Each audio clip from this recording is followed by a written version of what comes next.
Hello everyone, I am Professor Paul Carrier of the Western Michigan University Thomas M. Cooley Law School. What I would like to do today is to provide some information that should be helpful as you prepare for Class 3 of Contracts 2. Recall, Class 1 was all about integration, what is and what is not within the confines of the parties' agreement.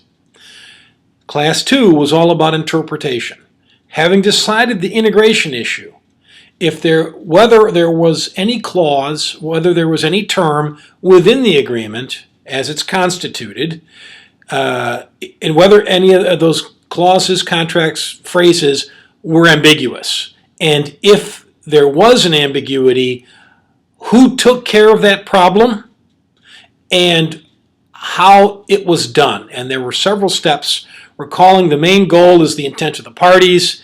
A court can look at its own knowledge or a dictionary. Failing that, there's a four corners test. Failing that, there are rules of construction. Failing that, if it gets that far in the right jurisdiction, you can use a Corbin and or the restatement second. They have the same test roughly. Mélange of looking at everything to determine the meaning of the parties. Okay, we are moving into something that often is an interpretation issue. It is a separate area of law. We're going to talk about conditions versus promises. Okay, but why it comes along now after interpretation is the fact that often you have language in a contract and the parties, the courts, are not really sure whether a promise was intended or a condition was intended. And they have such uniquely different legal consequences that becomes a critical distinction. And so looking at language that's slightly ambiguous, sometimes courts seem to find ambiguity to save a certain party from loss. The distinction between conditions and promises is major, and so we bring it up now because it so often arises as an issue in the area of interpretation. Okay, I'm going to talk about conditions versus promises and the main issues surrounding it, keeping in mind that you often see a condition versus promises analysis. It would be appropriate when you're looking at a clause and you need to determine, you need to interpret, you need to determine its meaning. Okay? Failure of a condition either prevents the arising of or cuts off a duty. You have two kinds of conditions with regard to timing. You have three kinds of conditions regarding how they're created or recognized. Let's go with creation. They can be created expressly. You can put it in writing. They can be created impliedly, implied in fact.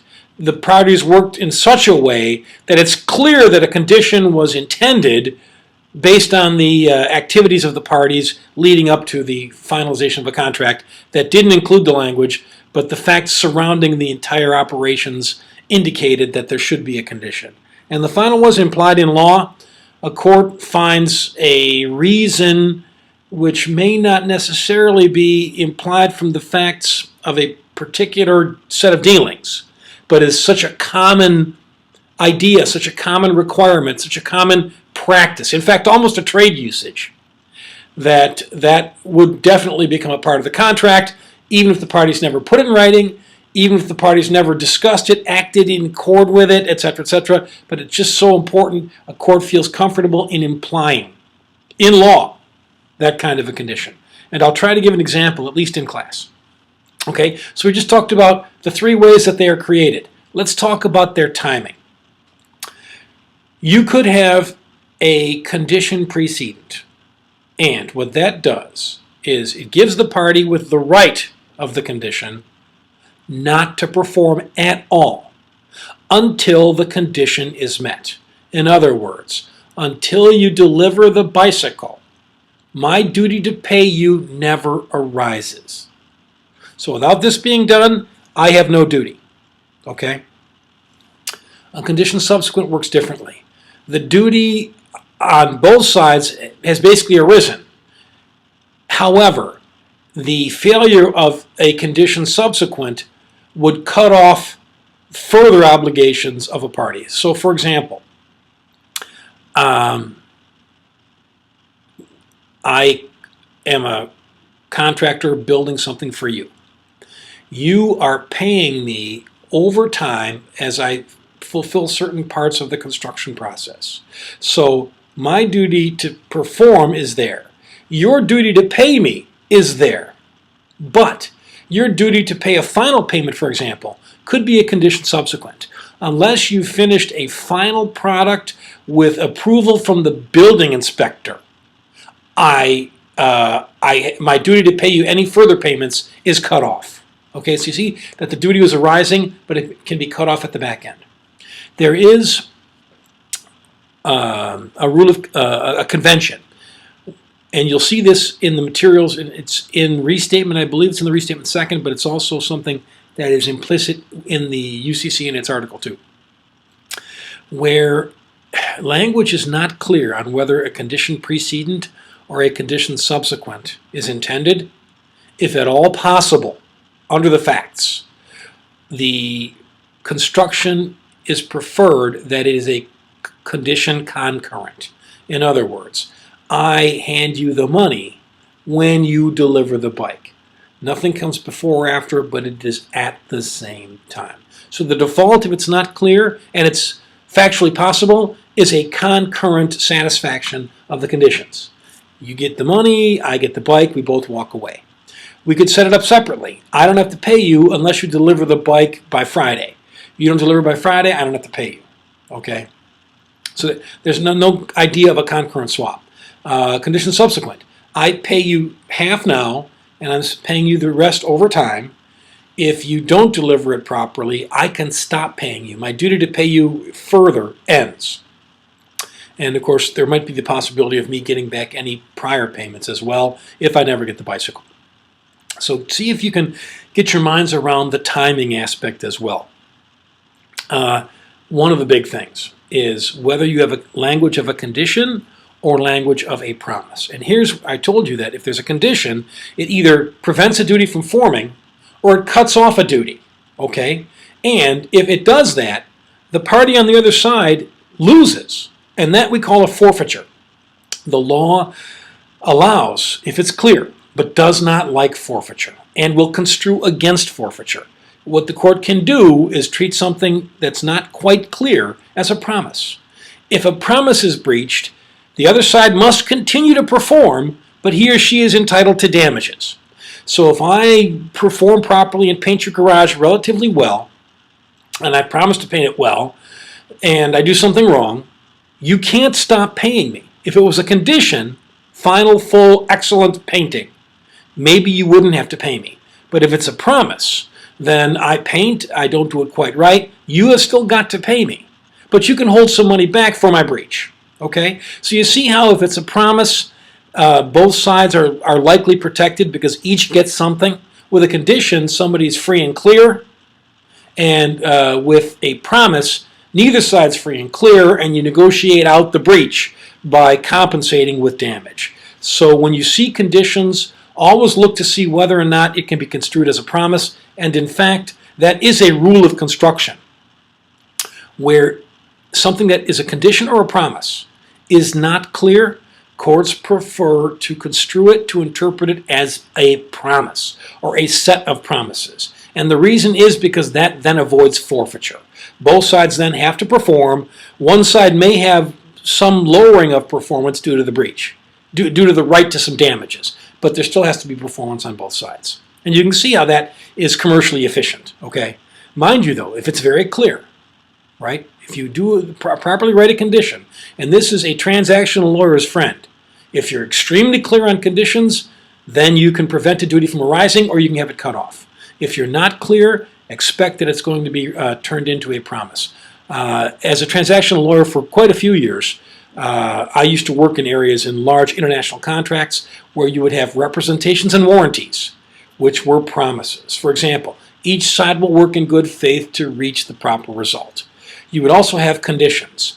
You do not get the final payment unless you give us title to the building, and we register title at the registry office. That's a condition. So you have representations and warranties, or covenants, which are promises, and on the other side, you have conditions which either don't prevent a duty from arising or cut it off. And it's very important to a transactional lawyer's practice. We are going to talk at least a little bit about substantial performance, and let me make this clear up front. Substantial performance, with one small exception, it is not applied in the Uniform Commercial Code in Article 2. It is a common law concept, and the idea is if you're performing and you get really close, the other side has to pay because you have substantially performed.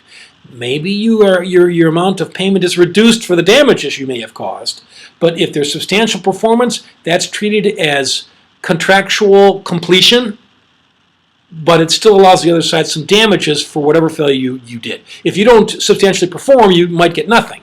If you substantially perform, you get most minus the damages that you caused. So keep in mind the common law concept of substantial performance, and make sure you're extremely careful never to use that concept with UCC Article 2 unless you are dealing with a specific factual scenario that's involved with UCC 2-6112 installment contracts. I'm not sure if I'll get to that in the class we have. This class 3, it might be class 4.